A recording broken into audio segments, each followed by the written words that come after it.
what's up? Hello, my name is Emma and today I'm going to be sharing with you guys my favorite books that I read in 2018. I had an amazing reading year. Not only did I read 103 books, which is absolutely incredible, but I also read some books that I consider to be all-time favorites that I just loved in a super special way where I feel I will carry these stories throughout my life. So this is going to be an extremely exciting video and I really hope you guys enjoy it. I have narrowed down my favorites to 11 books, with number 1 being my absolute number 1 best book I read in 2018, and I will be counting a series as like one spot to keep things fair. But without further ado, let's jump in. Number 11 on my list is Truly Devious by Maureen Johnson. This is a young adult mystery novel that takes place at the reclusive Ellingham Academy, which is a school founded by a very rich man who wanted to invite students to learn whatever subject they are passionate about for free. In 1936, the founder's wife and daughter were both kidnapped, never to be found again, and the only clue is a letter signed Truly Devious. Fast forward to the present day, our main character's name is Stevie, and she is attending Ellingham Academy for the first time with the intention of solving the cold case from all those years ago. I adored Truly Devious. Mystery thrillers have become one of my favorite genres, and Truly Devious really stands up to some amazing ones I've read in the past. I feel YA thrillers tend to be a little bit contrived and less sophisticated than their adult counterparts,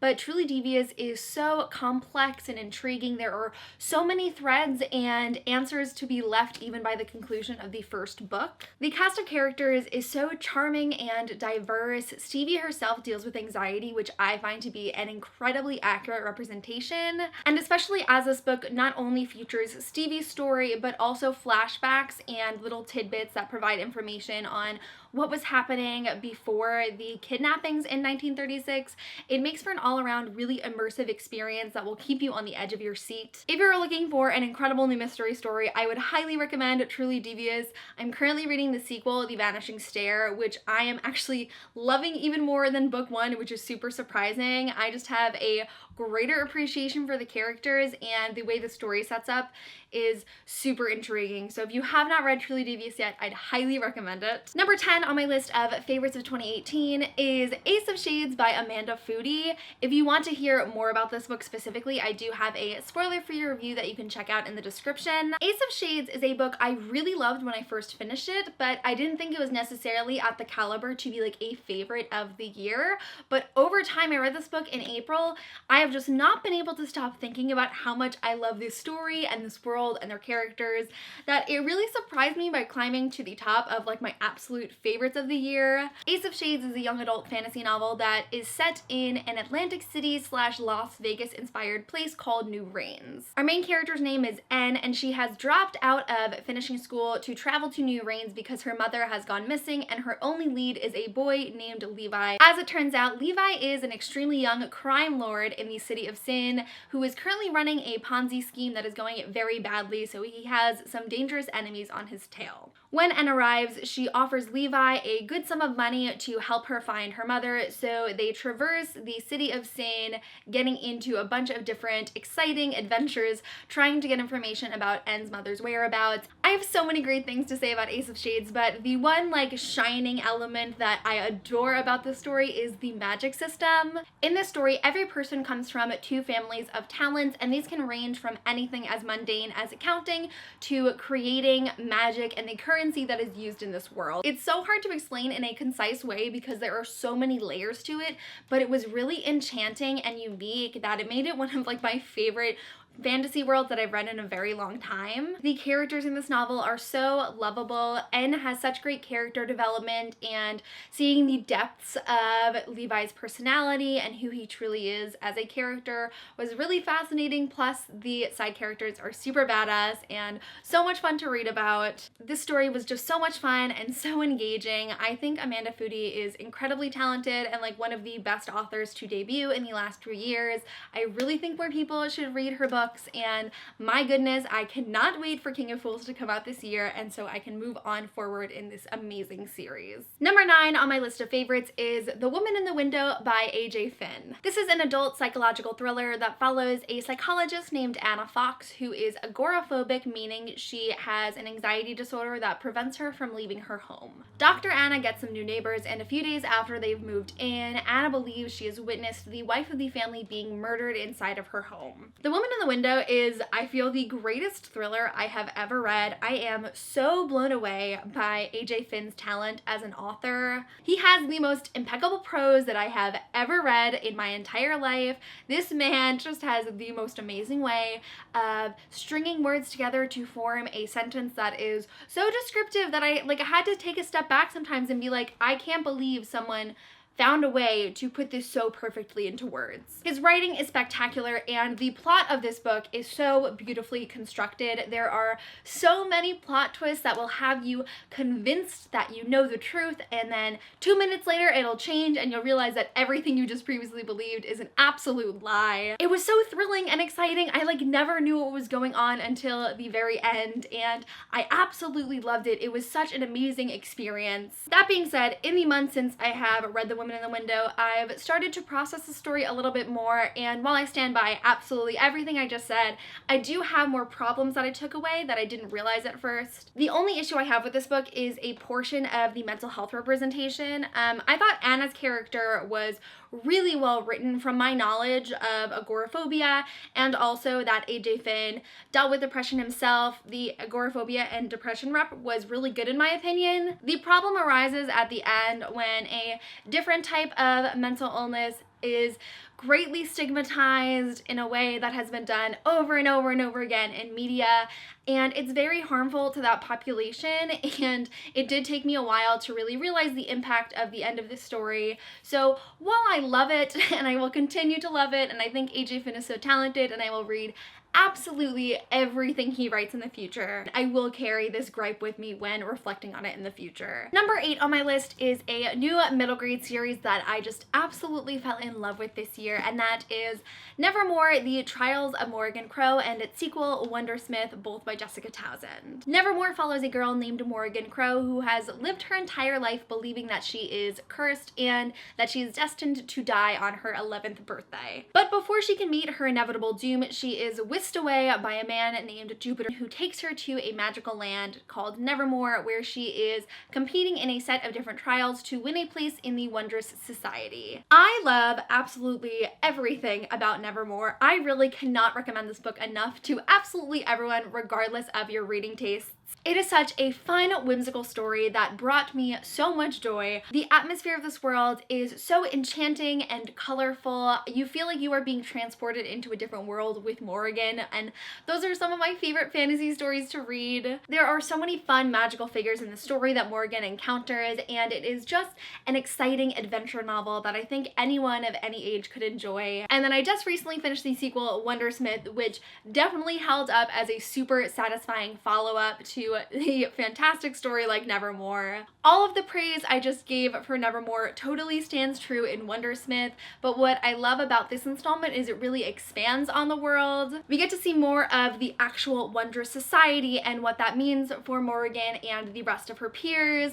There is a lot of more information revealed about the magic in this world and the different knacks that people have, and it honestly is like a darker, more intense story, which I really enjoyed seeing. The villain in this story is one of my new favorites, and we get to see a lot of him and his influence in this story, so it just took a different direction that really worked for this particular story and made for another fantastic reading experience. So if you're someone who loves an exciting adventure story set in a super unique world, I'd highly recommend the Morrigan Crow series. Number 7 on this list is one I am sure you all knew was coming, and that is Heretics Anonymous by Katie Henry, and this is another book that I have a spoiler-free review for if you want more of my in-depth thoughts. This is the story of an atheist named Michael who is forced to attend Catholic school for the first time. He is not happy about it, and he is just looking to recruit some other non-believers so he can at least make it through his time at this school. So he sees a girl challenge one of the nuns during class on her ideals, and he thinks he's found the person, but it turns out that her name is Lucy, and she's not an atheist. She wants to be a priest. Lucy introduces Michael to this underground secret society called Heretics Anonymous that exists at their school, comprised of a bunch of different misfits who don't fit the normal role of a Catholic school student. So we have Michael the atheist, Lucy the outspoken feminist, Abby who is Jewish and gay, Eden, who is a Celtic Reconstructionist polytheist, and Max, who is a Unitarian, and they just come together to discuss their frustrations with the school.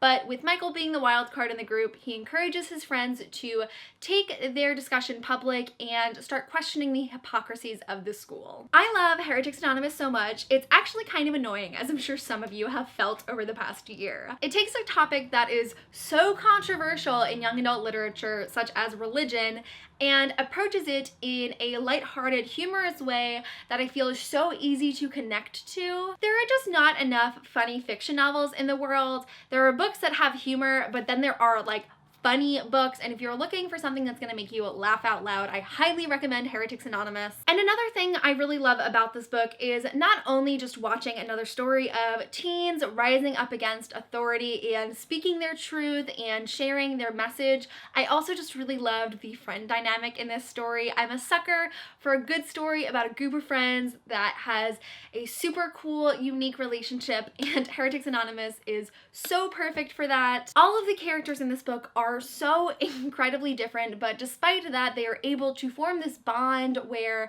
they can speak out about what they are passionate about and recognize each other's different opinions. The whole message of this book is just tolerance and acceptance and living your most authentic life, and I just love everything this book stands for. I had the most amazing time reading it. It fulfilled all of my expectations, and I'd highly recommend picking it up if you have not yet. Number 6 on my favorites of the year is a bit of an emotional one for me, and that is The Way I Used to Be by Amber Smith. This book was such an amazing shock to me. I literally only picked it up because I was doing Library Awareness Week where I only read library books, and someone had suggested it to me, so I saw it in an audiobook and I just picked it up not knowing much about it other than it deals with sexual assault. Our main character's name is Eden, and when she is 14, she is raped by her brother's best friend in her bedroom, and she never tells a soul what has happened to her that night. So this book follows Eden through each of her 4 years of high school as she grows with this traumatic experience that has also been her deepest, darkest secrets, and the way that trauma impacts her personality and the way that she grows up and views the world. And oh my god, like, this book was so incredible. When I first started this book, I was maybe like a third of the way through and I wasn't really feeling it. But as soon as I started to realize the brilliance of this novel, I could not put it down, and it led to an experience where I listened to maybe like the last 5 hours of this book in one sitting. I was in my bedroom with the lights turned off, just listening to this audiobook and sobbing to the point where I couldn't breathe until like 2 o'clock in the morning because I refused to not finish it. I love the manner of storytelling in this novel. It can already be difficult to fully capture the pacing of a few months for one story, but this book, this short little contemporary, takes over 4 years, and the way that Eden ages and she grows and changes was captured so expertly in this book. I was really impressed. I feel one of the greatest parts of this book is that it really challenged me not only as a reader but like as a person, and the way that I had to try and see life through Eden's eyes, and I really got to understand all of her motivations and like what has shaped her into the person she is today. This book has impacted me in a way that I feel I can't truly express in words. I just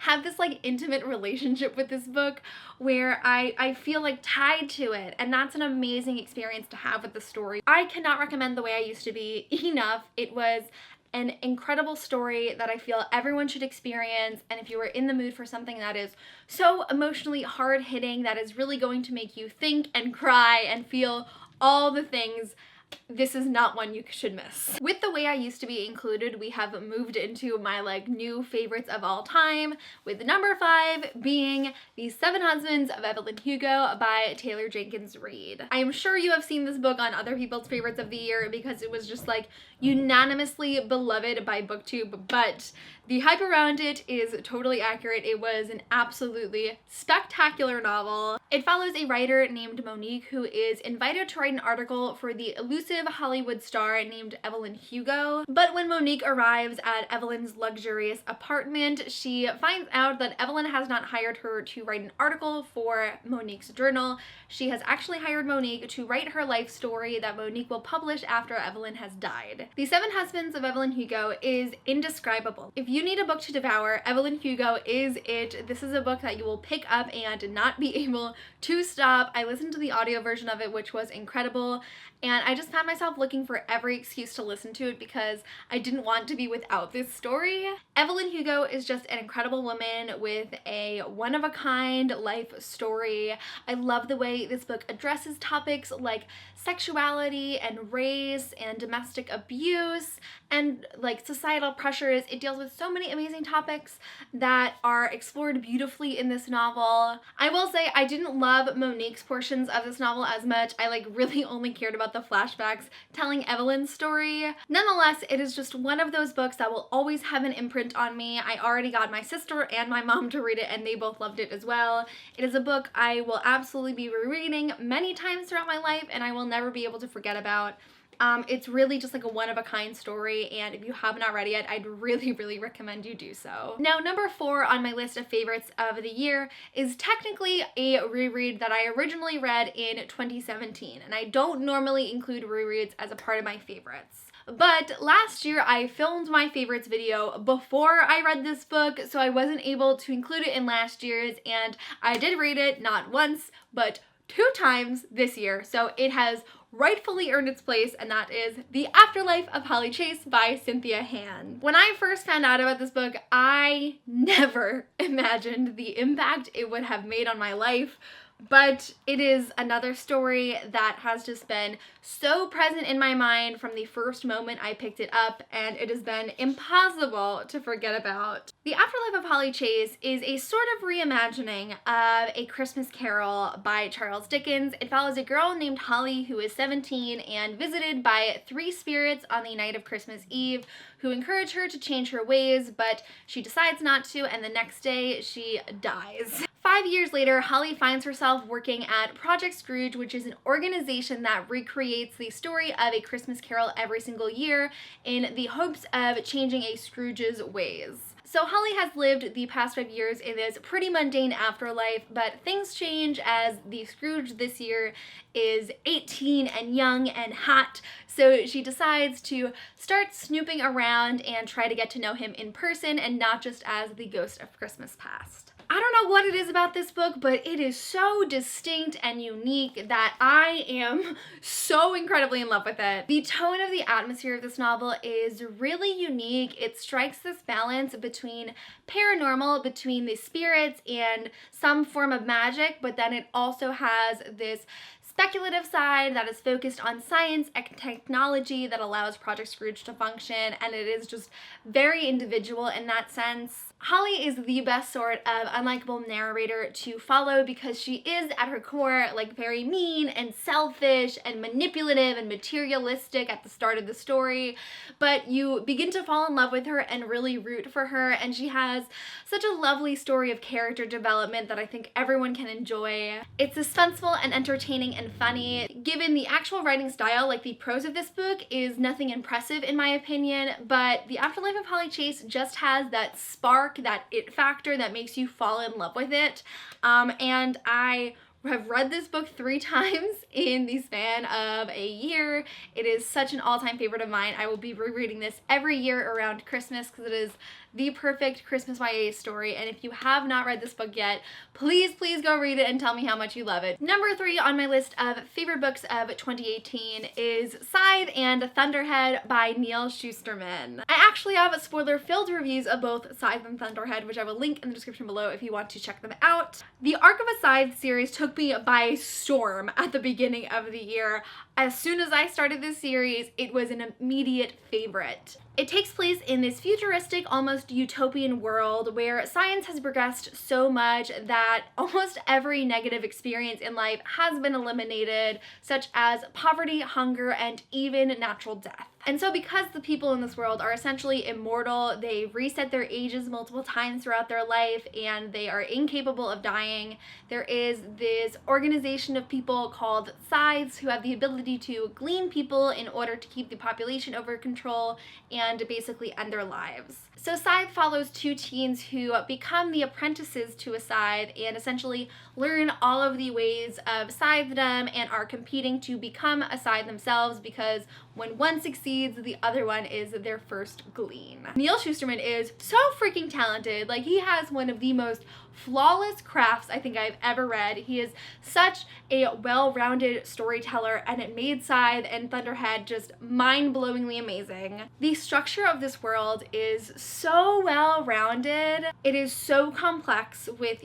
years and years of rich history and development, and it is just so much fun to pick apart the layers of not even the present story, but just the world that it exists in. I love the political arc of this whole series. I've had so much fun delving into the depths of the scythedom and how it functions and what people are trying to do to change it. The series is really heavy on themes of morality and mortality, and both of those subjects are approached in a really unique way that I loved getting to read about. And I also love the main character so much. Like, Citra is one of my favorite female main characters that I have ever read about. She is so intelligent and ambitious and just all around wise and amazing, and she's perfect, and I love her. And I love Rowan, who goes through such a character transformation just in the first book, and the role he plays in the second book is so fascinating. I love anti-hero boys in YA, and Rowan is a definitely notable one. And again, Thunderhead preserves everything amazing about Scythe while also expanding on the world, going in so many different directions that I never would have expected. And one of the things I love the most about these books is the incredible plot twists. Similar to The Woman in the Window, this book had me on the edge of my seat, believing I had everything figured out, and then changing it in a way that I never expected. I felt like I was just screaming throughout this entire reading experience because it was so shocking and interesting. The one thing I don't love about the Arc of a Scythe series, the only single thing, is the romance. I don't care for the romance in either of these books. It's just not well developed, not interesting. I just wish this story was completely void of romance, and then it would be absolutely flawless. But nonetheless, these books are so fantastic. I cannot wait for book 3. I need it immediately. And the Arc of a Scythe series is 100% a favorite forever of mine. Now, I'm sure you guys have figured out the books that will be placed at number 2 and number 1 on my list, but nonetheless, I gotta go through them. So number 2 is Queen of Air and Darkness by Cassandra Clare. This is the third book in the Dark Artifices series. Hello, where you been? This monster of a book was so amazing and satisfying, and everything I wanted from this conclusion. Though we all know The Mortal Instruments is my favorite series of all time, I firmly believe the Dark Artifices series is Cassandra Clare's best work. It is so sophisticated and mature and deals with so much intensity that I feel like we could not have even imagined at the conception of the Shadowhunter world. Cassie Clare is a master of world building and plot construction. I literally cannot believe the Shadowhunter world was so tiny in City of Bones, and it has surpassed so many heights and gone in so many different directions since, and Queen of Air and Darkness is a perfect representation of that. This is a beautiful book that explores grief and family and love and justice and tolerance, and it is fantastic. What else can I say? This is a book that left me shocked and excited and scared. I had so much fun reading this story. From where we started to the end was a truly wild ride. I adore the characters in the series so much, and the conclusion was so satisfying. I love the way things tied up and also have left off for future stories. That is one thing that can be said about Queen of Air and Darkness. It is a fantastic conclusion to a part of a story, but it also leaves so much open in the future, and I cannot believe we have to wait 3 years to get the sequel series because a girl is going to die. It's very hard to talk about Queen of Air and Darkness being totally spoiler free, but I do have a full discussion that should be posted by now if I'm on track with myself, so I will link that discussion below. I do want to note that while I feel that Queen of Mary Darkness was like overall satisfying and fulfilling, like I had expectations and it definitely went beyond them in certain respects, and the majority of the book definitely followed that. But there were some things that did leave me a little unsatisfied where I was like, I want more from this, I want the context behind this, I would like this to have been explained better, or I think this deserved more consequences. So there were just a few moments like that sprinkled throughout the story, but overall it was fantastic and mind-blowing, and I loved every second of this story. These Shadowhunter books are so incredibly important to me, and Cassie does not disappoint. She just is so great at building upon stories that we love, incorporating past characters, developing new ones, and just continuing on a really beautiful saga that I'm so excited to see continue. So yes, I loved Queen of Mary Darkness, but I honestly feel like I have to reread it like another 3 times to fully grasp everything that happened in this book, because so much went down and it was all fantastic, and I'm so happy with it. And finally, we have my #1 favorite book of the year, which y'all already know is Renegades and Arch Enemies by Marissa Meyer. I read both of these books twice this year. I read Renegades in January, and then I read it again, I believe, over the summer to prepare for Arch Enemies. Then I read Arch Enemies, and a few weeks after I had finished it, I read it again because I loved it so much. Can you tell they're a favorite? Renegades took over my life in 2018. I just am so in love with this story and so happy it exists.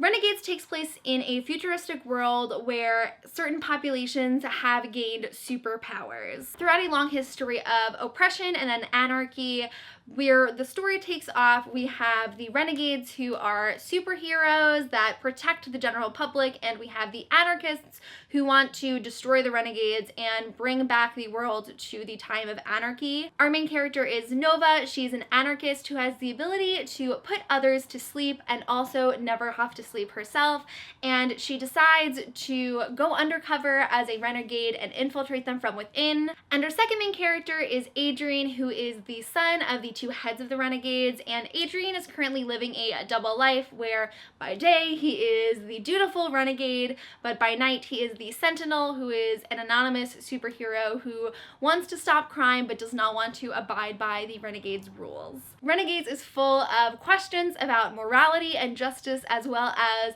a ton of awesome political intrigue. I love how Renegades takes these classic YA tropes of enemies who fall in love and secret identities, but they explore it through a more mature lens of the super political world and super high stakes. It is just a story that will keep you on the edge of your seat. While I know superheroes are not for everyone, I find the abilities in this story to be really unique because there are some very mundane and bizarre superpowers, like the ability to make paper cranes, but then you have amazing ones like Adrian, who has the ability to draw anything to life. I adore the romance in this story. It is like the best kind of slow burn tensiony romance that I could not separate myself from. I am so in love with the couple in this story. And again, it starts from this very classic place of like 2 enemy clans, but it expands into something so much greater where it is difficult to find who you side with. It's very thought-provoking in that sense, and I loved it. And it is filled with so many exciting plot twists and cliffhangers and things you won't expect.